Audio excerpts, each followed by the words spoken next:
Baik, sebelumnya izin memperkenalkan diri, nama saya Salma Alia dengan NPM 2514031041. Di sini saya akan menjelaskan mengenai esai dari biokimia. Jadi untuk yang pertama itu jelaskan tugas case based learning dari kelompoknya meliputi A. Definisi, B. Mekanisme kerja secara diagram, terus yang C. Terapi farmakologi dan non farmakologi. Jadi kelompok saya itu mendapatkan sindrom Hurler atau mucopolysaccharidosis tipe 1, di mana penyakit ini itu adalah penyakit genetik yang langka yang terjadi akibat mutasi gen I2. Nah, sehingga tubuh ini kekurangan atau tidak dapat menghasilkan enzim alfa L-hydroxylase. Nah, akibat kekurangan enzim tersebut, si glikosamienoglikan atau GAG itu seperti heparan sulfat sama dermatan sulfat itu tidak dapat diuraikan dan akhirnya menumpuk di dalam sel. Nah, penumpukan GAG ini menyebabkan kerusakan pada berbagai organ seperti tulang, terus udah gitu jantung, hati, dan itu dapat mengganggu perkembangan dan pertumbuhan anak. Nah, untuk mekanismenya itu bisa diatasi dengan memberikan enzim replacement therapy atau ERT, itu menggunakan enzim laronidase melalui infus intravena. Nah, laronidase ini berfungsi untuk menggantikan enzim yang kurang sehingga GAG-nya ini dapat diuraikan kembali dan penumpukannya itu jadi berkurang. Nah, dengan begitu kan berarti gejalanya dapat menjadi lebih baik, terus fungsi organnya juga menjadi lebih baik. Nah, untuk terapi farmakologisnya itu yang tadi itu yang ERT atau enzim replacement therapy, menggunakan laronidase yang diberikan melalui infus secara rutin. Nah, untuk terapi non farmakologisnya itu dapat dilakukan dengan hematopoietic stem cell transplantation, itu terutama untuk pasien sindrom Hurler yang berat. Nah, selain itu pasien juga dianjurkan untuk melakukan fisioterapi dan melakukan kontrol rutin. Nah, untuk yang nomor 2 itu jelaskan secara lengkap dari yang pertama, perbedaan regulasi insulin dan glukagon yang disekresikan pankreas dalam proses menjaga kadar glukosa darah pada metabolisme karbohidrat. Yang B-nya yang A dulu. Jadi yang pertama itu insulin dan juga glukagon itu merupakan hormon yang diproduksi oleh pankreas, di mana kedua hormon ini itu bekerja secara berlawanan atau antagonis untuk menjaga kadar gula darahnya itu tetap normal. Nah, untuk perbedaannya, yang pertama, insulin ini diproduksi oleh sel beta pankreas, di mana dia ini akan melepaskan ketika kadar gula darahnya itu meningkat, misalnya setelah makan. Nah, jadi fungsi utama dari si insulin ini itu untuk menurunkan kadar glukosa darah dengan membantu glukosanya itu agar masuk ke dalam sel tubuh kita. Nah, selain itu, insulin juga merangsang penyimpanan kelebihan dalam bentuk glikogen di hati dan juga otot, serta menghambat si pemecahan glikogen ini. Nah, contoh sederhananya itu misalkan pada saat kita setelah makan atau pada saat kita makan itu kan akan ada masuk karbohidrat. Nah, itu akan menjadi glukosa. Nah, kadar glukosa darahnya itu akan naik. Nah, sel beta pankreas ini akan mengeluarkan insulin, di mana insulin ini membantu glukosa untuk masuk ke dalam sel, dan glukosa ini digunakan sebagai energi atau disimpan sebagai glikogen di dalam hati dan juga otot. Nah, selanjutnya kalau misalkan glukagon itu dia hormon yang diproduksi oleh sel alfa pankreas. Nah, dia itu akan dilepaskan ketika kadar glukosa darahnya itu menurun, misalnya pada saat kita puasa. Jadi fungsi utamanya dari glukagon ini untuk meningkatkan kadar glukosa darah. Terus udah gitu untuk dengan merangsang hati itu dia memecahkan glikogen menjadi glukosa yang bisa digunakan sebagai energi. Contoh sederhananya itu misalkan pada saat kita puasa. Nah itu kan kita nggak ada asupan makanan untuk tubuh kita kan, jadi kadar glukosa darah kita turun. Nah sel alfa pankreas ini akan mengeluarkan glukagon, di mana glukagon ini akan memberikan perintah kepada hati untuk memecah glikogen menjadi glukosa, dan glukosa ini akan dilepaskan ke dalam darah sehingga kadar glukosa darahnya itu menjadi normal. Selanjutnya yang 2B itu seorang pasien datang dengan keluhan sering haus, sering buang air kecil, dan kadar glukosa darah puasa 250 mg per desiliter. Jelaskan peran hormon insulin dapat dalam metabolisme karbohidrat dan bagaimana kekurangan insulin dapat menyebabkan gejala tersebut. Nah, jadi berdasarkan gejala yang dialami oleh pasien itu ada sering haus, sering buang air kecil, dan juga kadar glukosa darahnya yang mencapai 250 mg per desiliter itu bisa menunjukkan kalau pasien tersebut mengalami penyakit diabetes mellitus 2.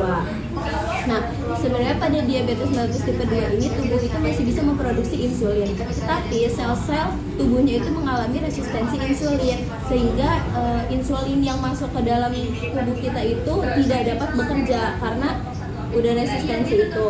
Nah, insulin sendiri ini kan dia fungsinya itu untuk membantu glukosa masuk ke dalam sel dan jaringan kita yang digunakan sebagai sumber energi atau disimpan sebagai glikogen di hati dan juga otot. Nah, pada diabetes mellitus tipe 2 ini karena terjadi resistensi insulin, jadi glukosanya itu kan sulit masuk ke dalam sel sehingga menumpuklah di dalam darah atau disebut hiperglikemia. Nah, terus udah gitu karena kadar glukosa darahnya ini terlalu tinggi, maka sebagian glukosanya ini akan dikeluarkan bersama urin. Nah, glukosa itu sifatnya menarik air. Jadi penderitanya itu kenapa sering buang air kecil karena itu, dan karena sering buang air kecil akibatnya cairan yang di dalam tubuh kita juga akan hilang. Nah, itu juga menjadi alasan mengapa pasien itu mengalami dehidrasi yang memicu pasien itu menjadi sering haus. Selanjutnya yang nomor 3 itu seorang pasien wanita berusia 65 tahun datang ke apotek dengan keluhan mudah lelah, nyeri tulang, sering mengalami kram otot, dan hasil pemeriksaan laboratorium menunjukkan kadar vitamin D serta kalsium yang rendah. Sebagai mahasiswa farmasi, jelaskan hubungan antara vitamin D, kalsium, dan kesehatan tulang, lalu analisis penyebab gejala yang dialami pasien. Jadi, vitamin D dan kalsium ini memiliki hubungan yang erat dalam kesehatan tulang, di mana vitamin D ini membantu penyerapan kalsium di usus yang bisa membuat tubuh kita itu jadi cukup kalsiumnya.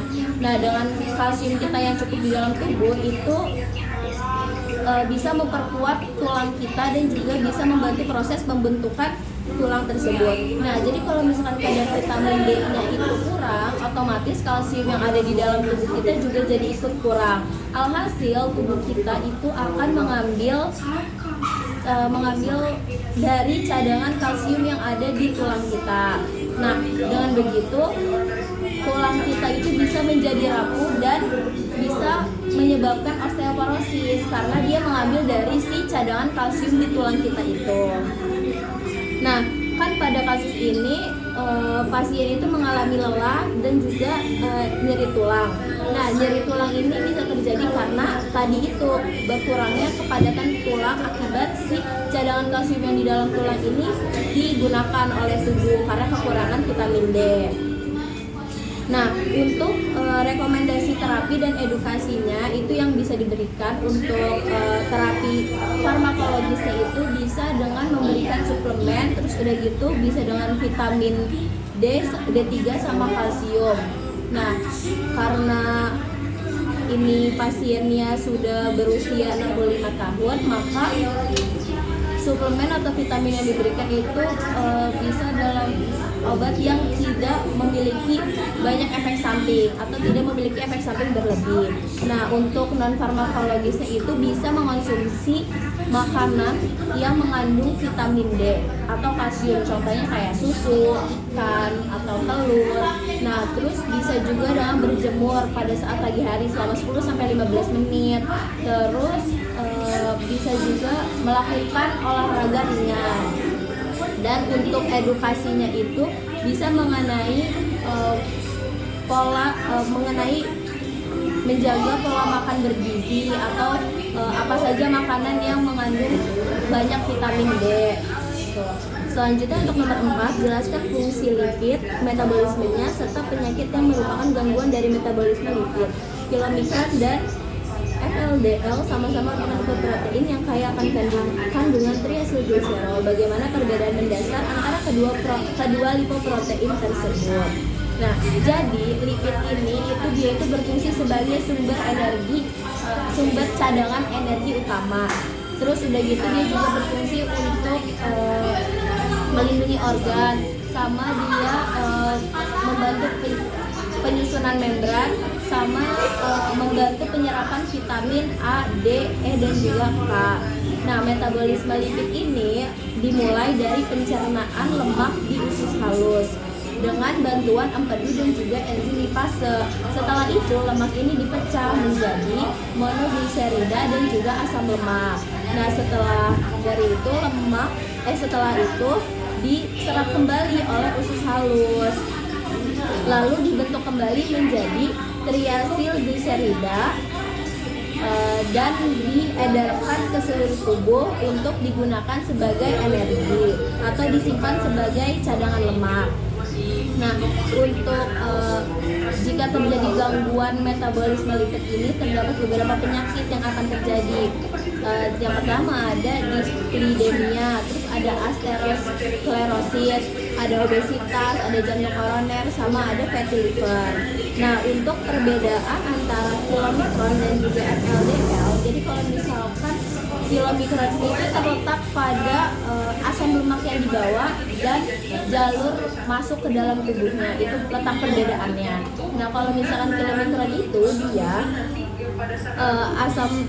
itu dibentuk di usus halus dan membawa trigliserida dari usus itu ke yang berasal dari makanan ke dalam limfa dulu, baru setelah itu diedarkan ke dalam aliran darah. Sedangkan kalau misalkan FLDL itu dia dibentuk di hati dan membawa trigliserida yang diproduksi oleh hati langsung ke aliran darah.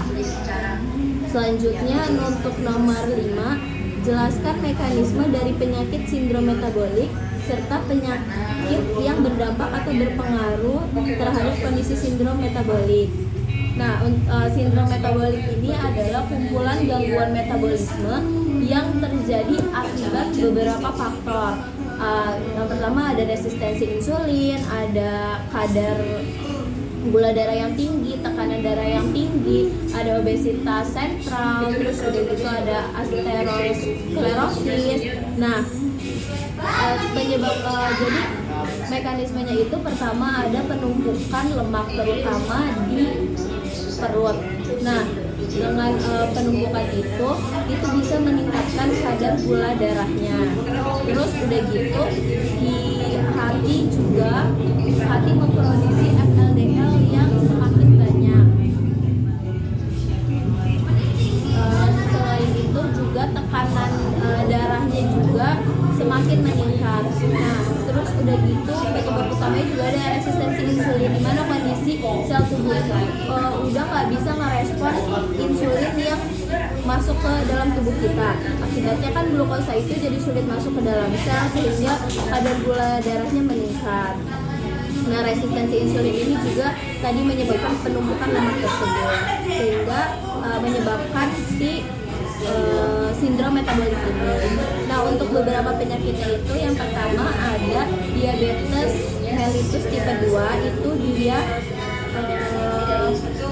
terapi farmakologisnya itu dengan bisa pemberian obat metformin. Terus itu untuk terapi non farmakologisnya itu bisa dengan mengurangi berat badan sama olahraga yang rutin. Terus yang kedua itu ada hipertensi, itu terapi farmakologisnya itu bisa diberikan dengan obat contohnya namanya amlodipin. Untuk non farmakologisnya itu bisa mengurangi kadar garam, terus udah gitu berolahraga dan berhenti merokok. Selanjutnya yang ketiga ada penyakit dislipidemia. Itu dia terapi farmakologisnya bisa dengan vastatin atau simvastatin. Dan untuk terapi non farmakologisnya itu bisa dengan diet, terus dengan memperbanyak konsumsi serat, sama rajin juga berolahraga. Terus yang keempat itu ada penyakit jantung koroner. Itu terapi farmakologisnya itu dengan aspirin atau vastatin tadi juga. Dan untuk terapi non farmakologisnya itu bisa dengan berhenti merokok, terus udah gitu mengontrol tekanan gula darah sama olahraga yang rutin. Dan yang terakhir itu penyakitnya ada fatty liver atau perlemakan hati, dimana terapi farmakologisnya itu belum ada obat khusus, tetapi disesuaikan dengan kondisi pasien. Dan untuk terapi non farmakologisnya itu bisa dengan menurunkan berat badan, mengatur pola makan sehat, serta rutin berolahraga. Mungkin itu aja penjelasan dari saya. Cukup sekian, terima kasih. Ada perkenalan nggak? Siapa dulu gua? Ini nanti bergilir aja dia di sini. Oh. Kerekam.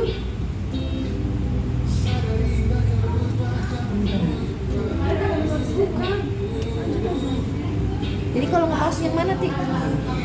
Yang itu belum sih? yang ini. Udah. Baik, sebelumnya izin memperkenalkan diri. Perkenalkan, nama saya Sultan Fatih Fadila dengan NPM 251803175. Di sini saya akan menjelaskan soal esai dari ujian akhir semester biokimia farmasi. Untuk nomor 1 itu ada jelaskan tugas case based learning dari kelompoknya, meliputi definisi, mekanisme kerja, dan juga terapi farmakologi dan non farmakologi. Jadi pada case based learning kemarin kelompok saya mendapatkan penyakit Fabry disease. Jadi Fabry disease itu merupakan penyakit genetik langka yang dia itu disebabkan oleh mutasi gen. Jadi mutasi gen GLA. Nah, di mana mutasi gen GLA ini membuat kurangnya atau bahkan tidak berfungsinya enzim alpha galactosinase A, dan dia akibat dari kurangnya enzim ini tuh bisa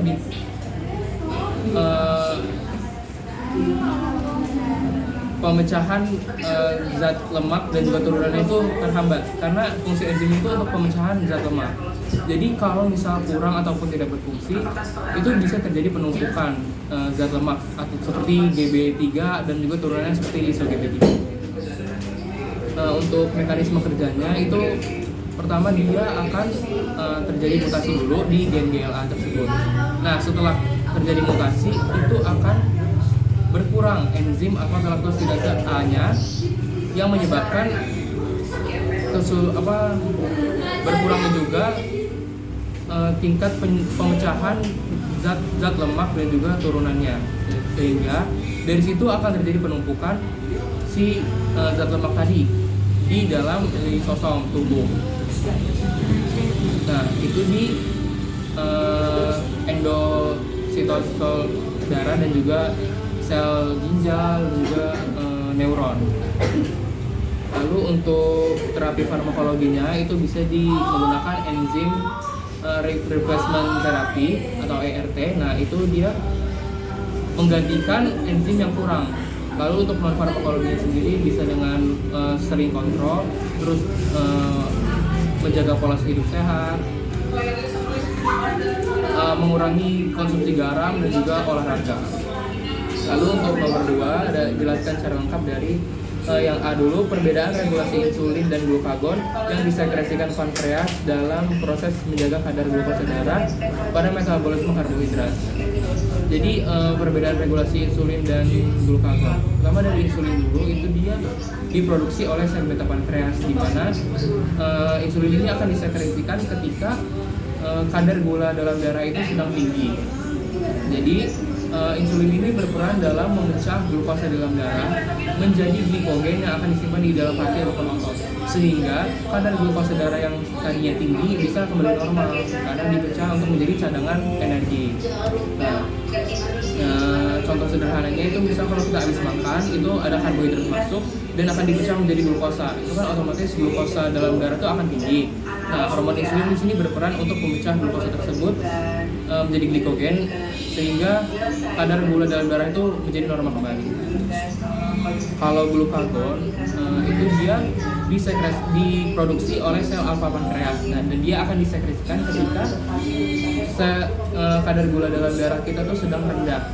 Jadi ketika glukosa dalam darah sedang rendah, glikogen yang tadi sudah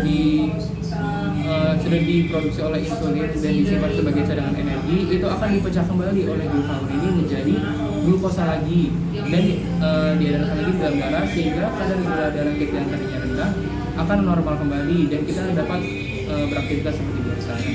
Contohnya itu saat kita sedang puasa, kita pasti akan kekurangan konsumsi dari luar energi. Jadi cadangan energi yang sudah diproduksi oleh insulin tadi akan dipecah kembali menjadi energi sehingga kita tetap dapat beraktivitas seperti biasa. Lalu yang B, seorang pasien datang dengan keluhan sering haus, sering buang air kecil dan kadar glukosa darah puasa 250 mg per desiliter. Jelaskan peran hormon insulin dalam metabolisme karbohidrat dan bagaimana kekurangan insulin dapat menyebabkan gejala tersebut. Berdasarkan soal sendiri, gejala yang dialami pasien itu dapat kemungkinan adalah indikasi dari gejala diabetes mellitus tipe 2. Ya. Kalau dari peran hormon insulin dalam metabolisme karbohidrat sendiri, itu hormon insulin itu merangsang sel-sel tubuh untuk dapat menyerap glukosa seperti sel otot dan juga jaringan adiposa atau jaringan lemak. Nah, ketika kekurangan hormon insulin, maka tidak ada yang merangsang sel-sel tubuh untuk mengabsorpsi si glukosa tersebut sehingga kadar gula darah itu bakalan tinggi. Dimana di sini di dalam soal adalah kadar glukosa darah pas puasa itu 250 mg per desiliter. Itu kan berarti tinggi walaupun dia lagi puasa. Terus dari keluhan sering haus dan sering buang air kecil itu karena glukosa dalam darah kan tinggi. Nah, glukosa ini sifatnya menyerap air dan itu akan dikeluarkan saat kita akan dikeluarkan melewati urin. Itulah mengapa pasien ini sering buang air kecil dan juga sering merasa haus karena kan saat kita sering mengeluarkan urin itu kadar air dalam diri kita jadi kurang, jadinya akan terjadi dehidrasi. Terus nomor 3 itu seorang pasien wanita berusia 65 tahun datang ke apotek dengan keluhan mudah lelah, nyeri tulang, sering mengalami perang otot dan hasil pemeriksaan laboratorium menunjukkan kadar vitamin D serta kalsium yang rendah. Sebagai mahasiswa farmasi, jelaskan hubungan antara vitamin D, kalsium dan kesehatan tulang. Analisis penyebab gejala yang dialami pasien serta rekomendasi terapi dan edukasi yang dapat diberikan. Berdasarkan keluhannya itu kan kita sudah mengetahui kalau si pasien ini kekurangan vitamin D dan juga kalsium. Kaitan dari vitamin D dan kalsium ini terhadap kesehatan tulang itu karena vitamin D dan kalsium ini tuh berkaitan saling mendukung gitu. Jadi kalau misal vitamin D ini tuh mendukung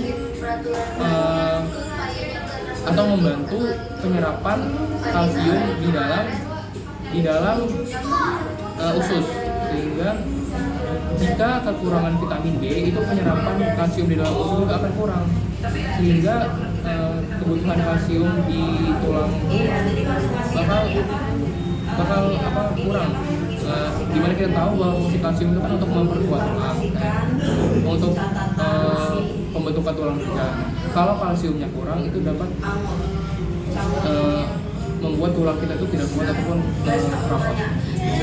Lalu jika vitamin D rendah dan penyerapan kalsium di dalam tubuh juga rendah, itu kan tubuh kita tuh butuh kalsium, cuman penyerapannya rendah kan. Jadi tubuh kita tuh bakal mengambil cadangan kalsium yang ada di tulang, sehingga tulang itu dapat terjadi keropos dan osteoporosis. Nah, untuk rekomendasi terapi yang mungkin dapat saya sarankan adalah karena seorang pasien ini sudah berusia lanjut usia 65 tahun dapat diberikan suplemen-suplemen tapi dengan pengawasan dokter sehingga tetap terkontrol dan tidak malah menyebabkan efek samping ke organ yang lain. Lalu dapat mengonsumsi susu tinggi kalsium dan juga vitamin-vitamin. Lalu untuk non farmakologis itu bisa menjaga pola makan, olahraga ringan, dan juga mengurangi makanan-makanan yang tidak sehat dan juga lebih mengutamakan makanan-makanan yang tinggi dengan vitamin D juga kalsium. Untuk edukasi yang dapat diberikan itu kita dapat memberikan pemahaman kepada seorang lansia tentang makanan-makanan yang sekiranya mengandung banyak vitamin D dan juga kalsium, dan juga cara mengatur pola hidup sehat, dan juga bagaimana cara olahraga ringan yang sesuai dengan umur yang lanjut. Lalu nomor 4 ada jelaskan fungsi lipid, metabolismenya, serta penyakit yang merupakan gangguan dari metabolisme lipid. Jadi fungsi lipid sendiri itu dapat sebagai sumber energi utama. Terus dia juga melindungi organ, dan juga lipid itu membantu penyerapan vitamin A, D, E, K. Metabolisme lipid sendiri itu dimulai pertama dari pencernaan lemak di usus halus, di mana lemak itu akan dipecah dengan bantuan enzim lipase dan juga empedu. Dan lemak itu akan dipecah menjadi monogliserida dan juga asam lemak. Nah, di mana monogliserida dan asam lemak tadi akan diserap kembali oleh sel usus dan membentuk trigliserida. Nah, trigliserida tadi akan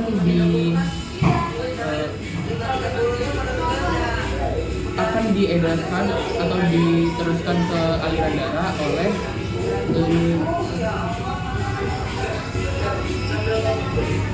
lipoprotein.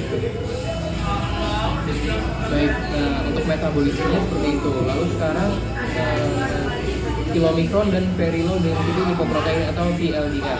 Nah, apa perbedaan mendasar di antara kedua lipoprotein tersebut? Kalau perbedaan mendasarnya itu dari tempat produksinya dan juga alur ke penghantaran trigliseridanya. Kalau kilomikron itu diproduksi di usus halus dan dia mengangkat trigliserida dari makanan ke jaringan limfa, lalu baru diedarkan ke seluruh tubuh. Sedangkan VLDL itu diproduksi di hati. Dia mengikat trigliserida dan juga mengedarkan ke aliran darah dan ke seluruh tubuh. Seperti itu. Lalu jelaskan mekanisme dari penyakit nomor 5, itu jelaskan mekanisme dari penyakit sindrom metabolik serta penyakit yang berdampak atau berpengaruh terhadap kondisi sindrom metabolik. Jadi sindrom metabolik itu adalah kumpulan gangguan metabolisme yang meliputi obesitas sentral, kadar gula yang darah tinggi, tekanan darah tinggi, kadar trigliserida tinggi, dan kadar HDL rendah. Terus jadi sindrom metabolik ini tuh merupakan gangguan metabolisme yang dia itu disebabkan oleh beberapa faktor. Jadi yang pertama itu ada resistensi insulin. Nah, kondisi ketika sel tubuh itu tidak lagi merespons insulin dengan baik. Jadi tubuh kita tetap bisa memproduksi insulin, tetapi tubuh kita sudah resistensi. Jadi insulinnya itu walaupun udah diproduksi tetap nggak bisa bekerja. Lalu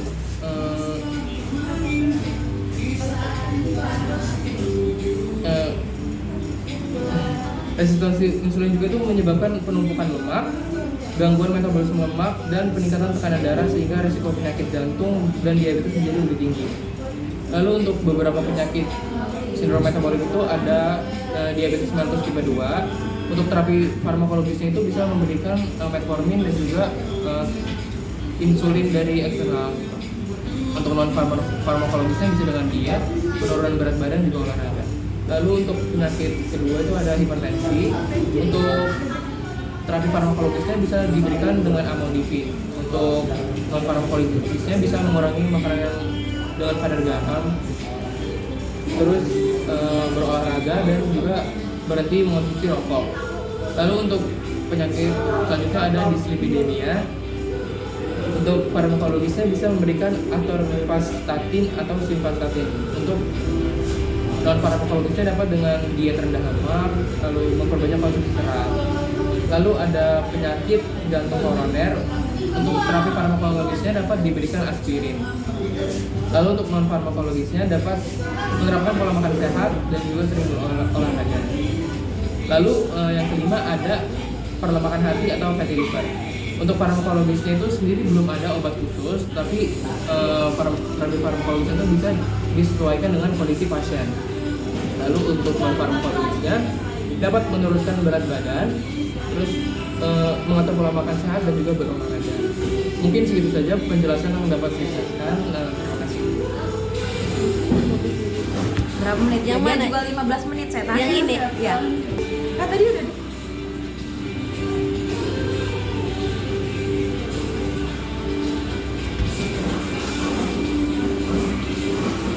Emang ini ya?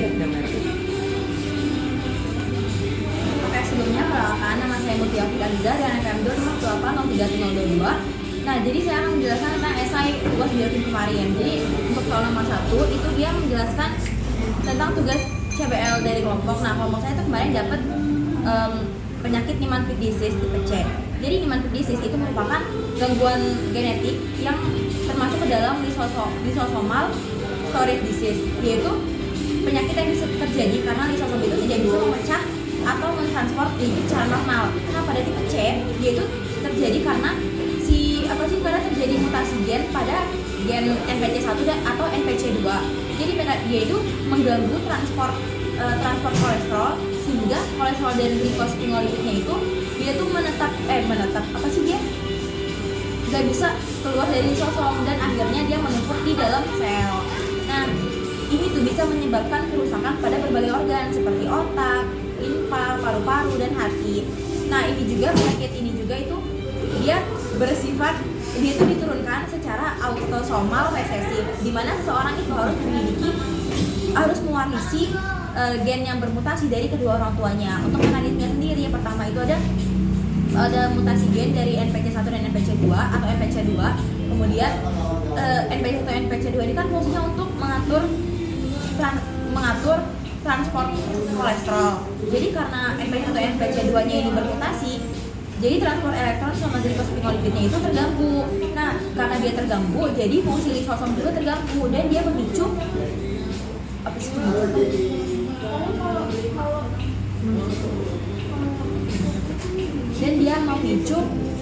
stres oksidatif, inflamasi, gangguan autofagi, hingga apoptosis. Nah, terus terus penumpukan lipid juga itu bisa menyebabkan gangguan paru. Nah, untuk terapinya itu bisa untuk terapi farmakologi dan non farmakologi. Nah, kalau farmakologi dia obat yang biasa digunakan merupakan diglustat. Jadi diglustat itu dia bekerja sebagai substrat reduction terapi yang mengurangi pembentukan glikosfingolipid, sehingga glikosfingolipidnya ini bisa memperlambat penumpukan di limpa. Terus juga gangguan neurologisnya itu bisa diperlambat. Kemudian untuk yang non farmakologinya itu dia bisa terapi gangguan bicara, terus dia bisa fisioterapi untuk mengembalikan keseimbangan pergerakan tubuhnya. Terus dia juga bisa konseling genetik karena kan dia sifatnya diturunkan atau diwariskan. Terus selanjutnya soal nomor 2 yaitu pertama itu perbedaan insulin sama glukagon regulasinya. Jadi insulin sama glukagon itu merupakan hormon yang sama-sama diproduksi oleh pankreas, tapi dia cara kerjanya berlawanan. Dia sama-sama kerjanya itu untuk mengatur kadar glukosa dalam darah itu agar tetap normal. Jadi kalau insulin itu dia itu diproduksi oleh sel beta pankreas yang diproduksi itu ketika kadar glukosa dalam darah itu sedang meningkat, misalnya setelah makan. Nah, jadi si insulin ini dia itu untuk meningkatkan pengambilan glukosa oleh sel otot dan sel lemak untuk didikat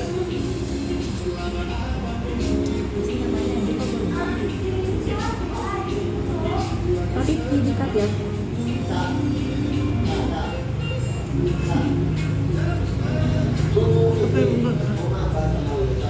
Jadi pokoknya insulin itu dia tuh merangsang pembentukan glikogen yang kemudian disimpan dalam hati. Nah, kalau glukagon dia itu diproduksi oleh sel alfa pankreas yang dia tuh cara kerjanya dia merangsang glikogen yang udah dia tuh diproduksi ketika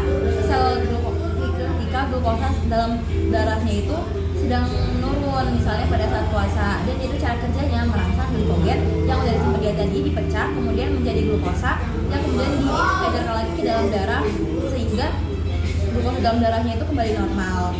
Terus ke soal nomor 3, hubungan vitamin D, kalsium, dan kesehatan tulang. Jadi vitamin D itu kan fungsinya untuk penyerapan kalsium di usus. Nah, tapi karena di kasusnya ini dia pasiennya kekurangan vitamin D. Ini nomor 3.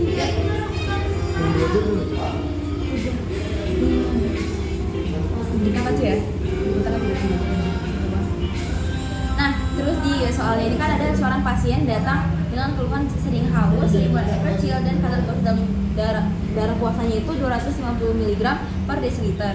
Nah, jadi peran hormon insulin ya nih. Hormon insulin kan fungsinya untuk membantu glukosa masuk ke dalam sel darah, masuk ke dalam darah. Nah, tapi karena insulinnya ini kurang, jadi glukosa ini susah masuk ke dalam sel dan dia jadinya numpuk di darah.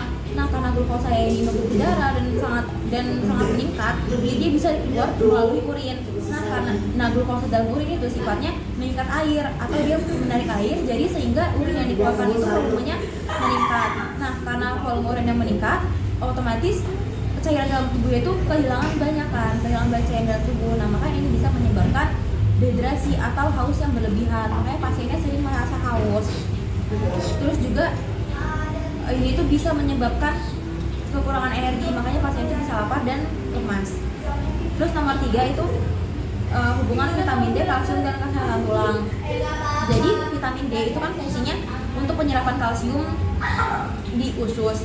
Nah, sedangkan kalsium juga itu kan untuk membantu pembentukan tulang. Nah, jadi ketika si pasiennya ini kekurangan vitamin D dan kekurangan kalsium, jadi tubuh itu ambil cadangan kalsium dari tulang. Nah, kalau ini terus lama-lama terjadi, tulang itu kan jadi kekurangan kalsium dan jadi keropos, sehingga tulangnya itu rapuh dan dia mudah patah. Terus dia juga bisa menyebabkan kram tulang kram otot karena kalsium ini tuh bisa mempengaruhi kontraksi otot. Terus penyebab gejala yang dialami itu udah tadi.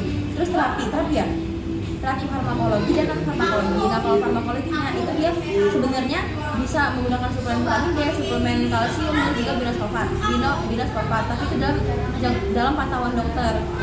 Terus untuk non farmakologinya itu dia bisa berjemur di bawah matahari pagi sekitar 10 sampai dengan 15 menit, kemudian dia bisa makan makanan dengan tinggi vitamin D dan tinggi kalsium.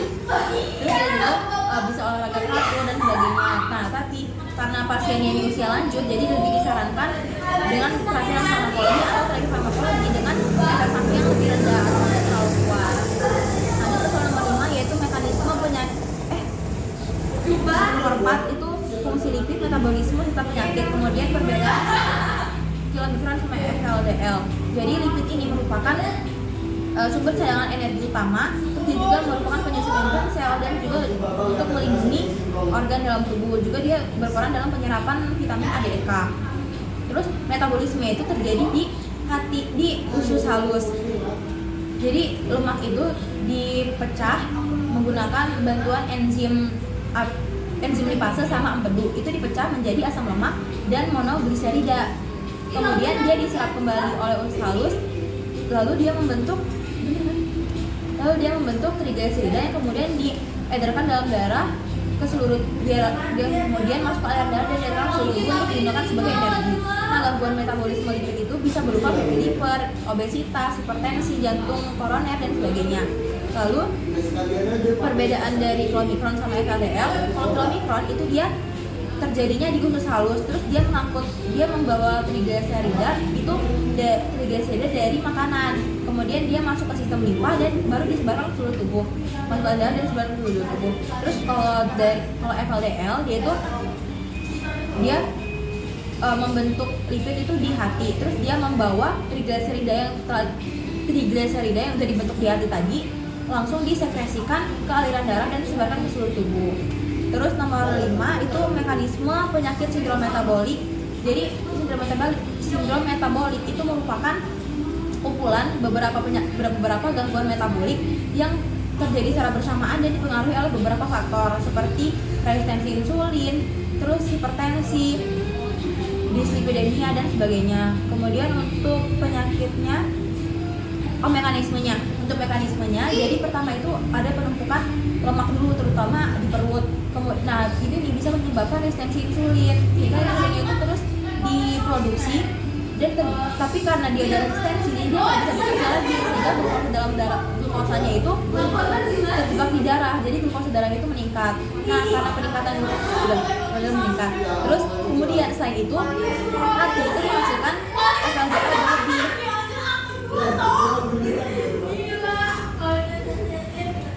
Nah, jadi hati itu menghasilkan FLDL berlebih. Kemudian selain itu tekanan darah juga meningkat dan peradangan kronis itu juga bisa mempercepat si aterosklerosis. Terus contoh, penyakit ini itu bisa gangguan ini bisa menyebabkan berbagai penyakit seperti diabetes, hipertensi, aterosklerosis, dislipidemia, jantung koroner. Nah, untuk terapinya itu ada terapi farmakologi dan non farmakologi. Untuk terapi farmakologinya itu dia bisa untuk diabetes dia itu bisa bisa mengkonsumsi metformin. Terus untuk hipertensi dia itu bisa untuk minum obat anti hipertensi seperti amlodipin. Untuk dislipidemianya itu dia bisa mengkonsumsi simvastatin atau obat dengan golongan statin. Terus kalau untuk non farmakologinya itu dia bisa menjaga pola hidup sehat, makan yang teratur, olahraga teratur, makan yang gizi seimbang, olahraga teratur, diet, dan diet. Sekian, terima kasih. Wassalamualaikum warahmatullahi wabarakatuh. Ini lah masuk kayak distrek banget anjir. Udah amat gue bisa membiasa ya. Apa? Iya, kayak karena tuh ke distrek banget ngomong. Udah tuh pas lagi ngomong itu kenapa ya? Lagu gitu. Lagi gua rekaman udah belum? Udah kan, gak dimatiin kan tadi? belum anjir. Ya udah biarin aja. Langsung aja nih. jadi Perkenalkan diri, nama saya Meris Kamalia Putri dengan NPM 2518031030. Di sini saya akan menjawab esai dari UAS Biokimia. Yang pertama itu adalah tugas case based learning dari kelompok saya, yaitu diabetes mellitus tipe 5. Jadi diabetes mellitus tipe 5 ini adalah salah satu bentuk diabetes. Nah, yang berhubungan dengan malnutrisi. Nah, itu tuh terutama malnutrisi kronis yang terjadi pada anak-anak atau pada remaja. Nah, mekanisme kerjanya sendiri itu adalah dengan ketika terjadi malnutrisi kronis itu terjadinya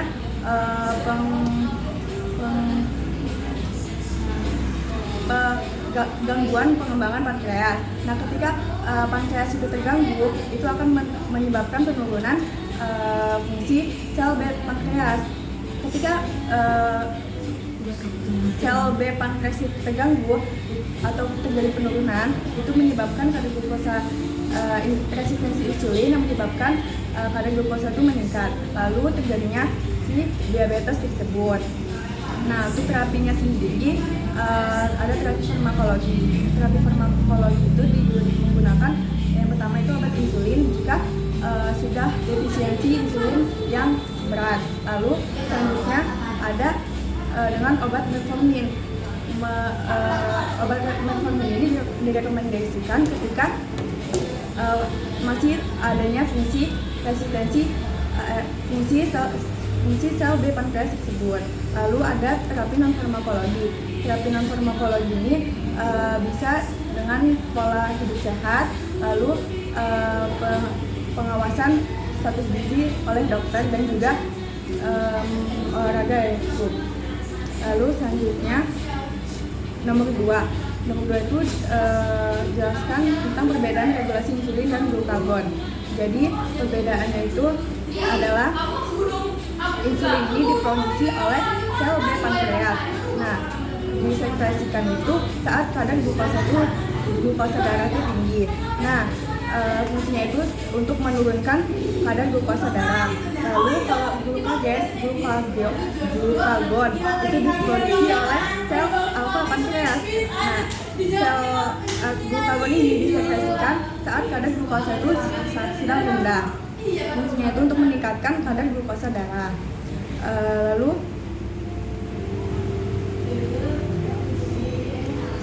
seorang pasien datang dengan keluhan sering haus, sering buang air kecil, dan kadar glukosa darah itu 250 mg per dl.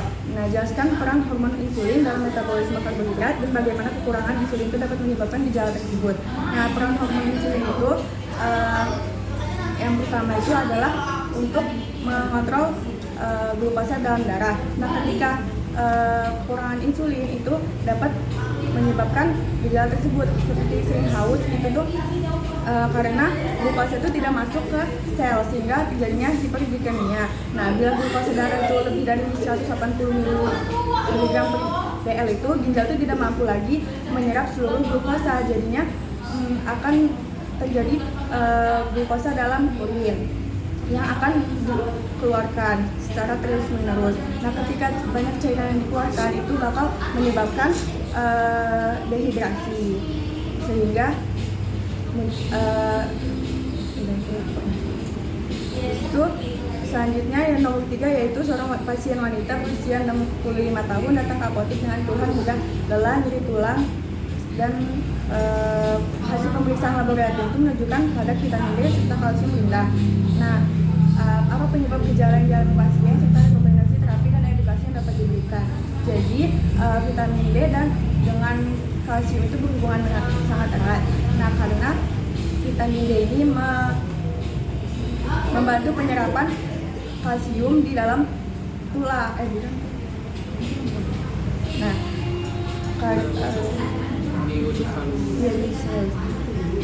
Nah, kalsium ini penting untuk pembentukan tulang. Nah, bila vitamin D itu rendah, otomatis kalsium dalam tubuh itu juga rendah. Nah, ketika rendah, itu tubuh mengambil kalsium melalui cadangan kalsium yang ada di tulang. Nah, jika itu terus berulang, itu tulang itu bisa menjadi kaku dan juga mudah mengalami osteoporosis. Nah, rekomendasi terapinya itu bisa dengan suplemen vitamin D3 atau suplemen kalsium dan juga memberikan obat bisfosfonat bila sudah osteoporosis yang akut. Lalu untuk terapi non farmakologisnya itu bisa dijemur pada pagi hari selama 10-15 menit, juga bisa mengonsumsi makanan atau susu yang tinggi kalsium dan juga olahraga yang ringan. Lalu nomor yang keempat itu jelaskan fungsi lipid, metabolismenya serta penyakit yang merupakan gangguan dari metabolisme lipid. Yang pertama itu fungsi lipidnya sendiri. Jadi fungsi lipid itu sebagai sumber energi, lalu cadangan energi, dan juga pengisi membran sel, dan juga membantu penyerapan vitamin A, D, E, dan K. Metabolismenya itu dimulai dari ketika lemak itu dicerna oleh di usus. Nah, itu tuh menjadi asam lemak. Nah, diserap di usus itu menjadi asam lemak dan monogliserida. Lalu dibentuk kembali menjadi trigliserida dan disebarkan dari darah ke seluruh tubuh. Gangguan dari metabolisme lipid sendiri itu ada hiperkolesterolemia, aterosklerosis, lalu ada fatty liver dan juga penyakit jantung koroner. Perbedaan kilomikron dan LDL itu pertama, kilomikron itu dibentuk di usus halus. Dia itu membawa trigliserida yang berasal dari makanan masuk melalui sistem limfa dan diedarkan ke tubuh. Lalu kalau FLDL itu dibentuk di hati, yaitu membawa trigliserida yang sudah hasil sintesis dari hati dan langsung masuk ke sirkulasi darah. Yang kelima adalah mekanisme dari penyakit sindrom metabolik serta penyakit berdampak atau berpengaruh terhadap kondisi sindrom metabolik. Jadi sindrom metabolik itu adalah sindrom kumpulan kelainan yang disebabkan oleh beberapa faktor. Nah, bisa dari resistensi insulin, itu menyebabkan glukosa itu tidak dapat masuk ke dalam sel sehingga pankreas itu menghasilkan insulin lebih banyak. Nah, lama-lama itu terjadi gangguan metabolisme dan meningkatkan berbagai risiko penyakit. Contoh penyakitnya itu adalah diabetes mellitus tipe 2. Nah, untuk terapinya sendiri itu bisa menggunakan terapi metformin, insulin. Kalau non farmakologinya itu bisa dengan diet rendah gula dan juga olahraga. Lalu yang kedua itu ada penyakitnya hipertensi. Untuk terapi farmakologinya itu bisa menggunakan ACE inhibitor ataupun non farmakologinya dengan diet rendah garam, olahraga dan juga berarti itu yang ketiga adalah dislipidemia. Untuk terapi farmakologinya itu nggak usah lagi obesitas saja. Lalu penyakit selanjutnya itu ada obesitas. Jadi untuk terapi farmakologinya itu bisa dengan obesitas atau sesuai indikasi, dan kalau non farmakologinya itu bisa dari fisik kalori, aktivitas fisik dan juga pemantauan gaya hidup. Lalu yang terakhir itu adalah penyakit jantung koroner. Jadi non farmakologinya bisa diet sehat, olahraga, berhenti merokok dan kontrol berat badan. Cukup sekian dari saya. Asmi enggak? Gua ada Udah amat tante, gue ngomong apa anjir. Udah amat. Ini udah 9. Bentar lagi selesai, ini lagi video terakhir.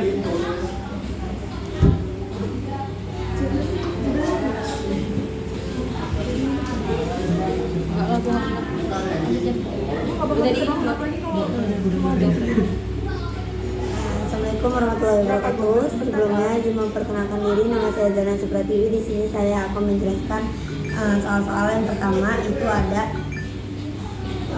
jelaskan tugas based learning dari kelompok, meliputi definisi, mekanisme, secara diagram, skema, dan terapi farmakologi dan non farmakologi. Di sini kelompok saya mendapatkan difusi mitokondria. Nah, pertama, difusi mitokondria itu adalah kondisi di mana ketika mitokondria ini tidak mampu bekerja secara normal atau menjalankan fungsinya secara normal untuk menghasilkan si energi yang berupa ATP ini melalui proses fosforilisasi atau oksidatif. Nah, akibatnya ini penurunan si produksi ATP atau gangguan metabolisme seperti glukosa, lemak, dan protein. Lalu mekanismenya itu ada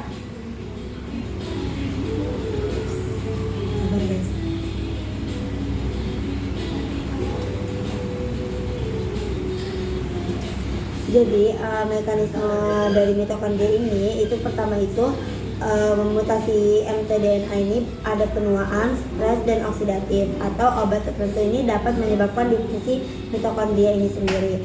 Lalu akibatnya rantai transfer elektron itu tuh terganggu sehingga produksi ATP atau energi ini menurun dan ROS itu meningkat. Nah, lalu ketika ROS ini meningkat, kemudian dia ini merusak si DNA dan lipid tersebut dan protein di dalam sel itu.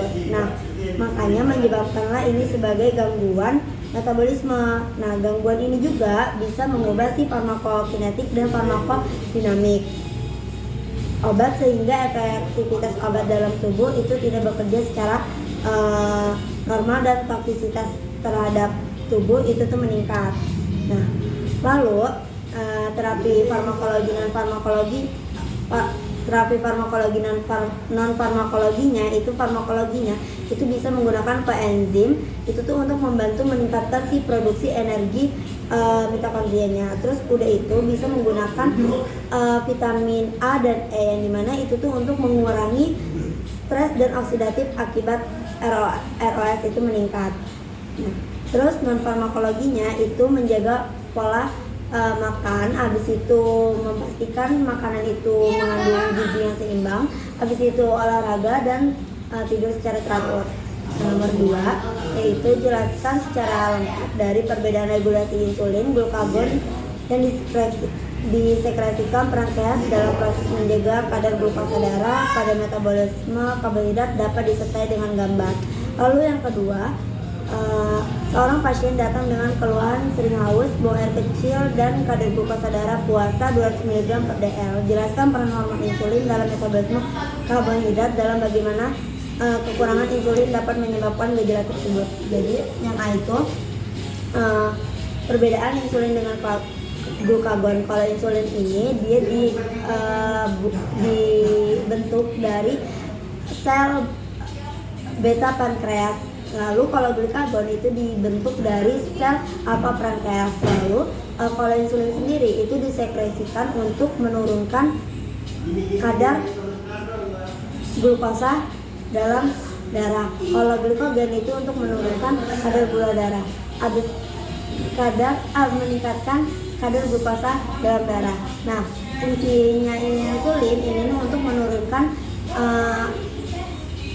kadar gula darah pada tubuh. Kalau glukagon itu untuk meningkatkan kadar gula darah pada tubuh.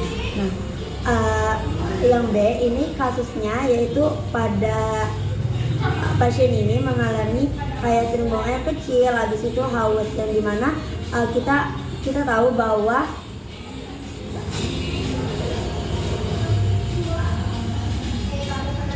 di sini kita tahu bahwa peran hormon insulin ini berperan untuk menjaga kadar glukosa dalam darah, sehingga jika terjadi kekurangan kadar insulin atau kadar hormon insulin di dalam tubuh, itu tuh kadar glukosa dalam tubuh kita itu meningkat, yang dimana menyebabkan penyakitnya itu yaitu penyakit diabetes. Nah, ketika pasien ini mengalami penyakit diabetes, makanya dia menimbulkan gejala yaitu seringnya haus, lalu sering juga buang air kecil. Nah, lalu yang nomor 3 itu seorang pasien berusia 65 tahun datang ke apotek untuk keluhan mudah lelah, nyeri tulang, sering mengalami kram otot, dan hasil pemeriksaan laboratorium menunjukkan kadar vitamin D serta kalsium itu rendah. Sebagai mahasiswa farmasi, jelaskan hubungan antara vitamin D, kalsium, dan kesehatan tulang. Analisis penyebab gejala yang dialami pasien serta rekomendasi terapi edukasi dapat diberikan. Jadi vitamin D dan kalsium ini fungsinya untuk penyerapan vitamin ADEK dalam tubuh, yang dimana ketika pasien ini membutuhkan kurangnya vitamin D dan insulin Menyerap kalsium di usus. Jadi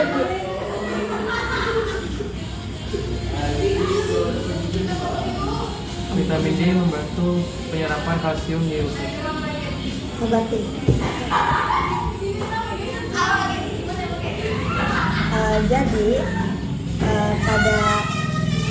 jadi kita tahu vitamin D ini berperan dalam meningkatkan penyerapan kalsium di dalam kalsium fosfat di dalam usus, yang dimana dimana kalsium ini merupakan mineral utama yang membentuk tulang dan gigi.